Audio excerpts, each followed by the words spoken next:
A very memorable Monday afternoon of round 2 action unfolded throughout the day today at the Corona Open. Jbay, some celebrated performances and losing some big names out of the top 10. Round 2, always a dramatic one and a fun one to watch on the World Surf League Championship Tour. Welcome to the WSL Post Show. Joe Turpel alongside former world champ Martin Potter and a very special guest, the man of the moment, Felipe Toledo. Felipe, thanks for joining us. Thank you. Thanks for inviting me. Oh, yeah, anytime. We're going to do this a lot, especially from after what you did today in round 2. Sometimes a competitor doesn't want to be in round 2. For us, we're thankful that you got to surf today. A 10 and a 9.63. And you're a surfer that gets a lot of 10s, but where does that heat kind of stack up to all your heats in your career?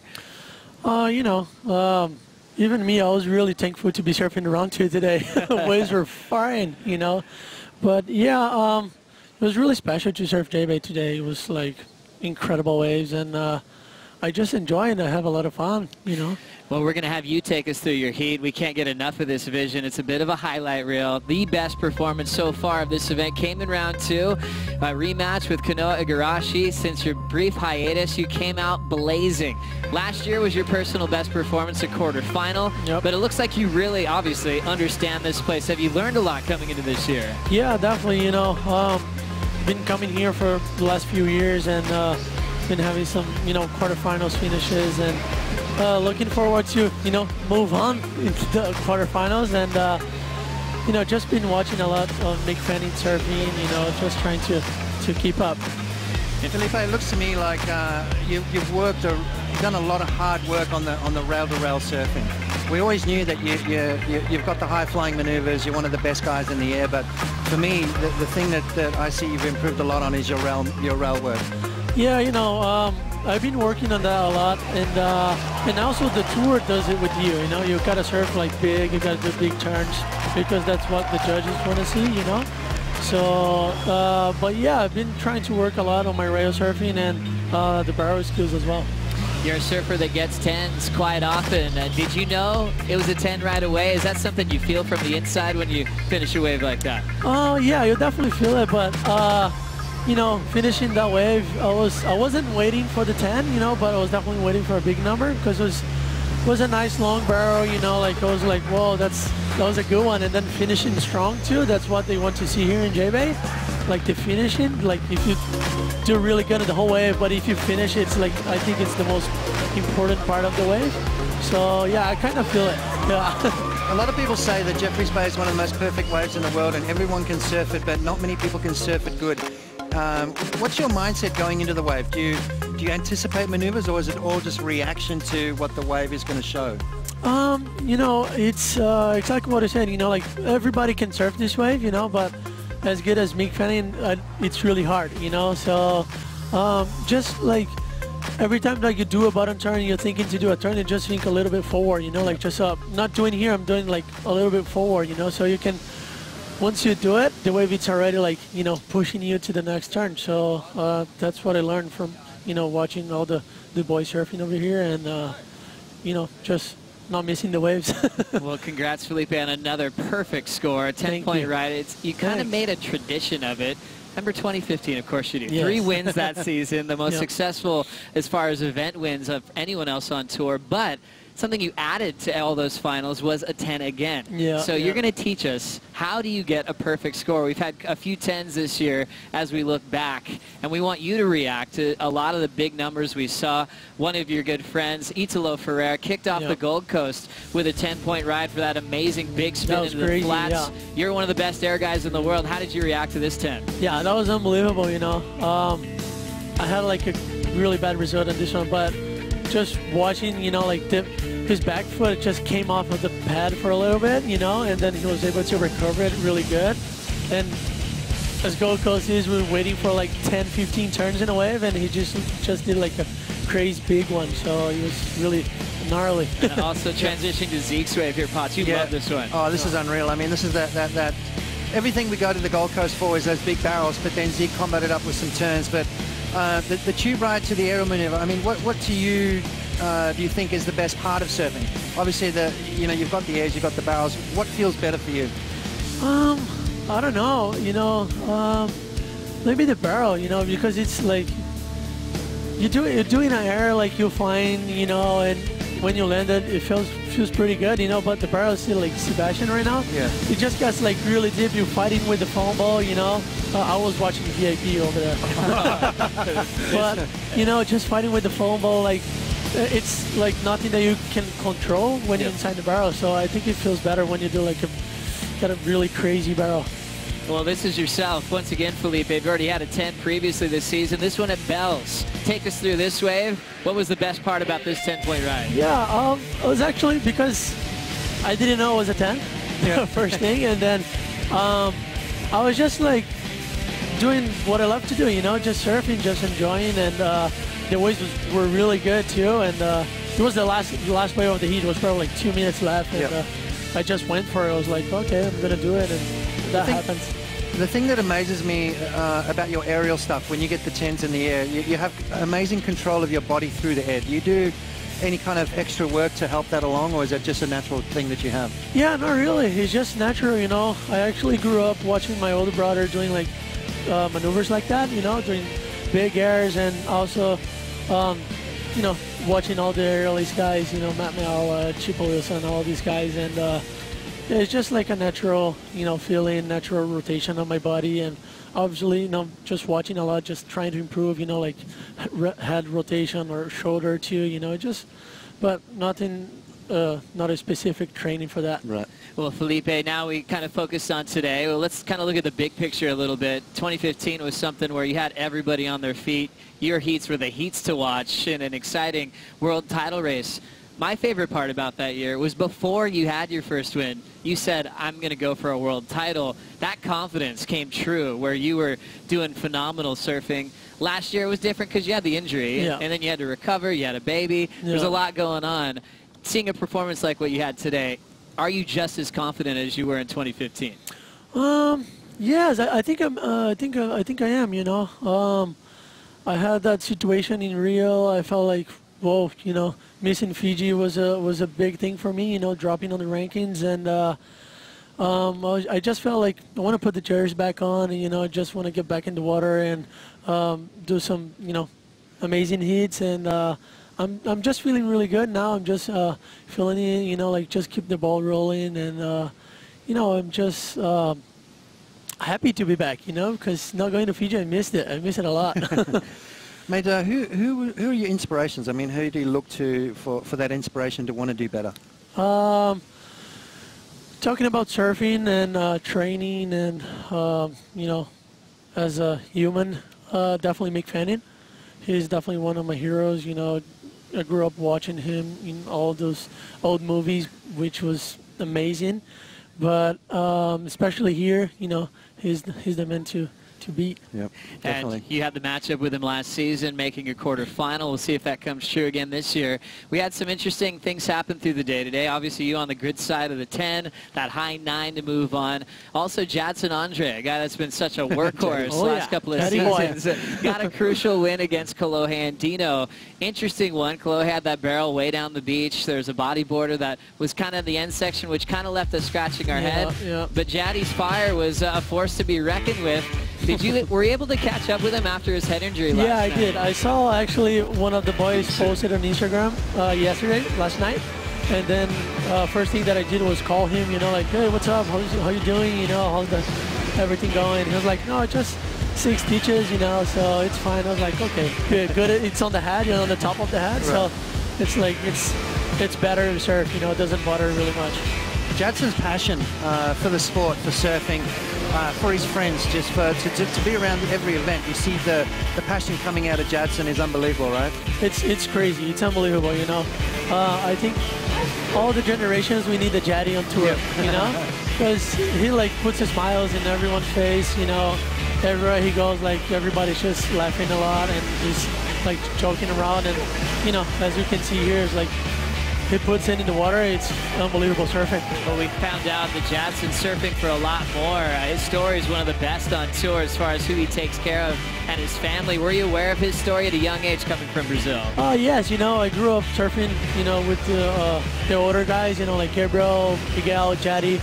So, yeah, I know his story. And definitely on the last week I saw on the World Surf League too. You know, the video that they did was really amazing.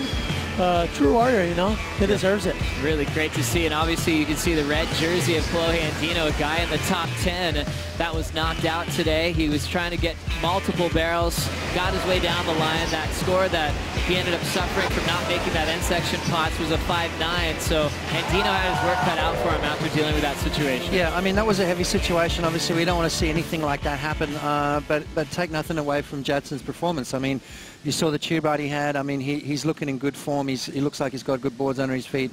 And with that injury, I think it's given that extra little boost or something. Well, Felipe just kind of brought up that really cool piece, that profile on Jadson Andre. Let's take a moment to learn a bit more about this exciting Brazilian.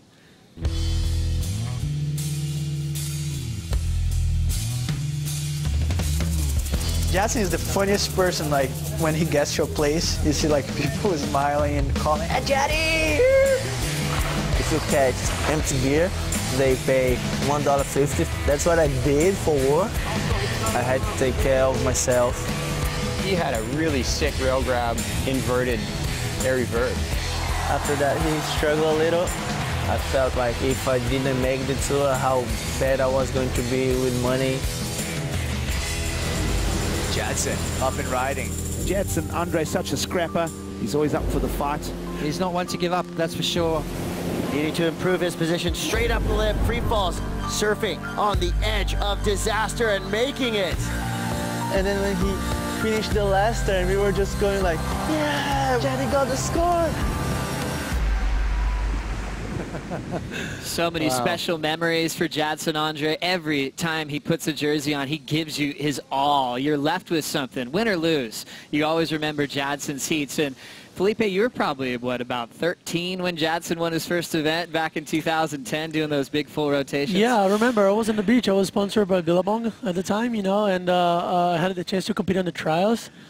And, yeah, I stayed for the whole week, you know, watching the competition. And I saw that. I watched from the beach, and it was really amazing. Really inspiring. Jadson was doing these big full rotations, and it happened to be in a final against the GOAT, the greatest of all time. Kelly Slater was in that final, and that made a huge statement for what Jadson was going to bring to the top 34. Thinking about Kelly, though, on a tough news that we got today, the guy that was getting 9s in that first round heat already has 4 wins at Jbay, looking to maybe break that record with Mick Fanning. Got a free surf up at Boneyards, and he ended up pulling into this barrel. Next thing you know, he broke his foot and now is having to withdraw from the contest. Just keep that on the inside. Man, I'm gonna literally probably want to hang myself tomorrow. No, man. Watching the waves. I was like, kind of figuring out, like, when am I going to jump, when am I going to jump, and it just, like, I'll just ride right into it, and it just, man. Well, That's that woman. that's Jbay and Tahiti out for the year.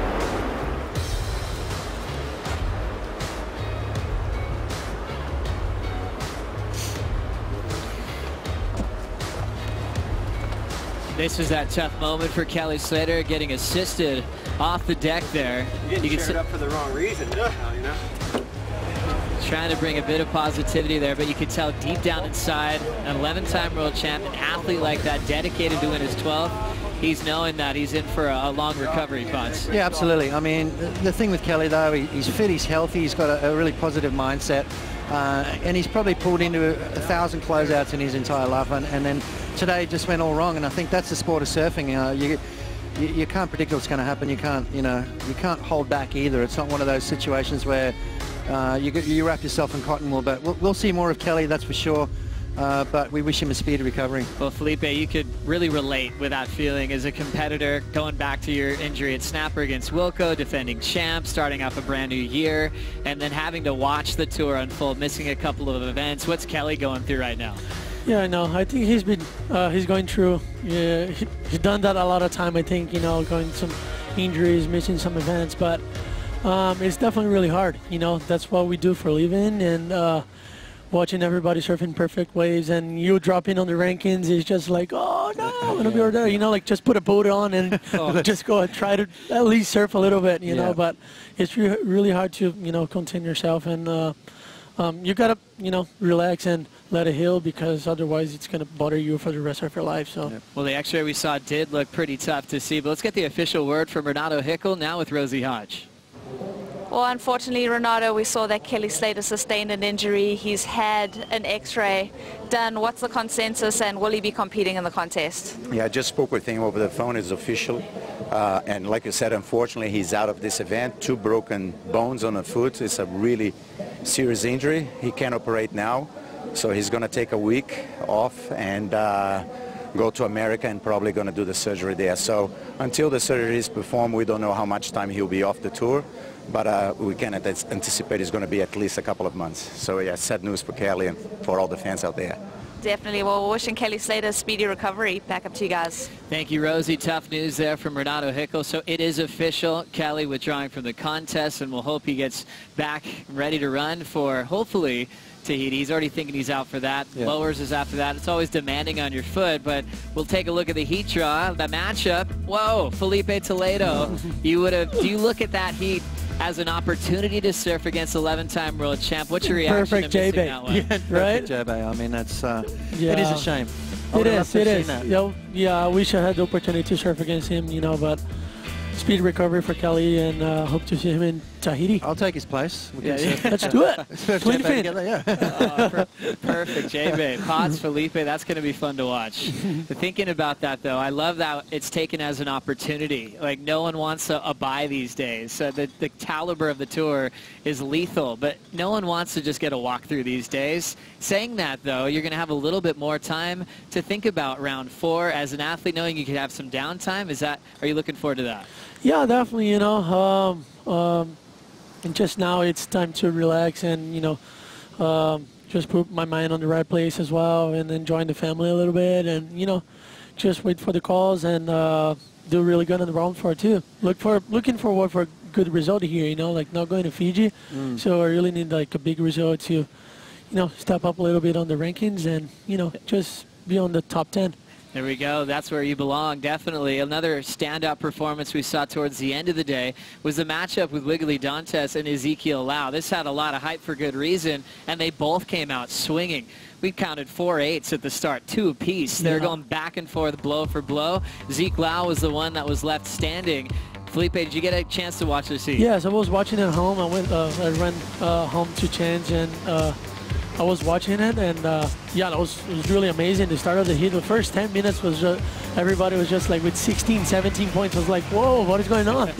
I mean, these two guys, both big guys, both powerful surfers. Obviously Wiggly, one of the most powerful backhanders out there. I thought he was going to go a long way, as well as Zeke. I mean, this was one of the best heats of the day, I reckon. Impressive starts when they both are trading 8s. As you see Wiggly's form there. Potts, how does Wiggly really separate himself as a goofy foot on tour? Well, I just think of the power. You look at his timing, you look at the way he approaches the wave. There's no messing around. He doesn't do any of these little chop up, bump, wiggles. It's just big, solid man turns. Same with this guy, though. So this is like a perfect matchup. I mean, if you had have looked at the draw and picked 2 strong surfers, forehand and backhand, this would have been the matchup. Zeke, such a powerful act as a rookie on tour, and what a rookie class with 7 names. Felipe, your rookie class, you had Nat Young, Sebastian Zietz, Glenn Micro Hall. What's the difference with the rookies these days when they come on tour? I don't know, it's just those guys that are coming from the Key West, like really hungry, like trying to fight for, for a win on the CT event, and, trying to be in the top 10 too, so I don't know, it's just like, it's a different approach. I don't know, but yeah, they're doing a crazy job. Speaking of that, I mean, how hard is it to win an event these days? It's difficult, right? It is. It's really difficult, because I remember at the time that I qualified with like 16,000 points, and last year I watched Leo. He qualified with like 24,000 points. So it's just like it's stepping up. Like they're doing amazing things and winning events, but it's definitely like really hard to win an event this year.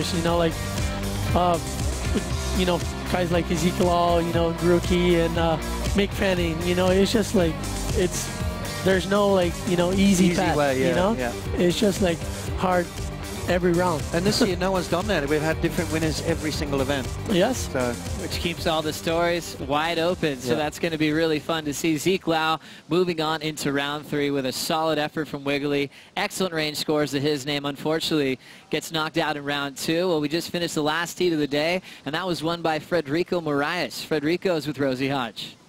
Well, what a great day to finish off the heat, Frederico. That was amazing. Obviously, spending the whole day watching all the action and finally getting your turn in the lineup. You know, how was it out there?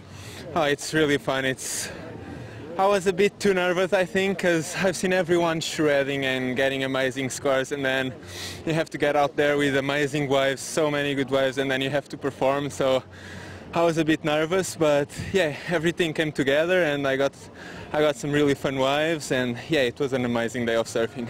And such contrasting styles, yourself and Ian Jbay, but Ian, you know, he's such a fantastic surfer. What did you make of that matchup? I knew it was going to be really hard. Well, any hit on tour is really hard. Everything is so close. Everyone has big scores, has big cars, big turns, big barrels, everything. So every surfer is a big challenge to surf with, surf against. And I knew Ian was going to be one of those. And he started really good. He started on top of me, and he got some good waves. But luckily I got some good ones, and yeah, I won. And this is an event where we expect you to do well. Is this something that you've marked as an event that your strengths will really shine through? Definitely, it's an event that I think I can do really well. It's similar to home, Ericeira, Cascais. The weather is kind of the same. It's cold in the mornings and gets hot during the day, and the waves are really good. So yeah, it's the cut in the half of the year. So definitely an event I want to do good. And having your family here, that must be pretty cool.